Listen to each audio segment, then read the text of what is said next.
মধ্যে গিয়ে বাড়ির আঙিনায় দাঁড়িয়েছে।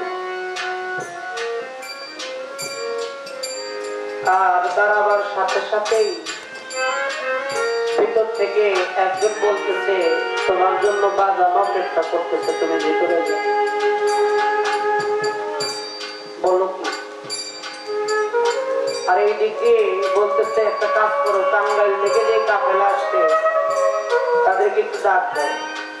টাঙ্গাইলের লোকজন গেছে, তোদেরকে সবাই দেখে আমার পাগল কই, গোবর কই, গোবর যত দেখছি না। সবাই বলে গোবর তো আসে নাই, সাথে সাথে বলে দূর হয়ে যা, গোবর আসে নাই না, তোরা গোবর ইচ্ছা কইরা ফালায় আসছিস, তোদেরকে দেখতে চাই না, বিদায় হও।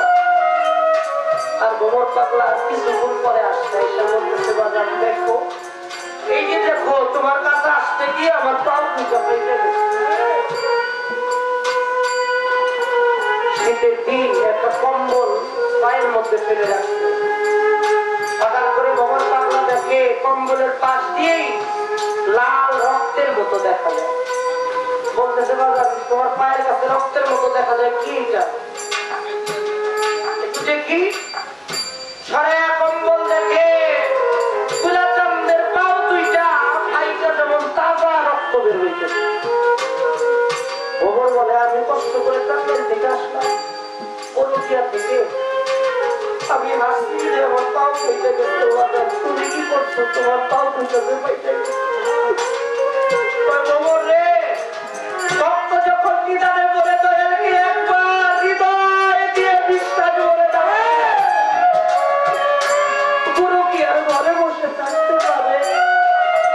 তুই যখন আমাকে একবার ডাক দিয়েছিস, আমি সাথে সাথে, আমি তোর পিছে পিছে, তুই আমার আগে আগে, আমি তোর পিছে পিছে হাঁটতে হাঁটতে বাড়ি পর্যন্ত পৌঁছাইছি। প্রভুর রে, কেউ যদি গুরুকে ভালোবাসার মতো বাসতে পারে, গুরু যে তার দাসের দাসে, গুরু যে তার হয়ে যাবে। গুরু ভক্ত ছাড়া আর কিছুই চায় না। তাই যে যাহারে ভালোবাসে তার মতোই সে হয়। ভাবের দরিয়ার মধ্যে যদি ডুবে থাকা, এই পর্যন্ত রাখলাম কথা, আর বলতে চাই না বেশি। বেশি বলতে হয়তো আপনারা হবেন অখুশি। আর তো বেশি সময় নাই,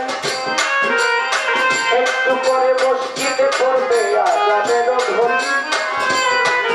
সারা রাত্রে গুরু প্রেমে যারা গান শুনলেন, যে যেন গ্রহণ করে জন্মস্থানের উজ্জ্বলায় আমার এই অনুষ্ঠানকে আল্লাহ তাদের এই পর্যন্ত বলে করে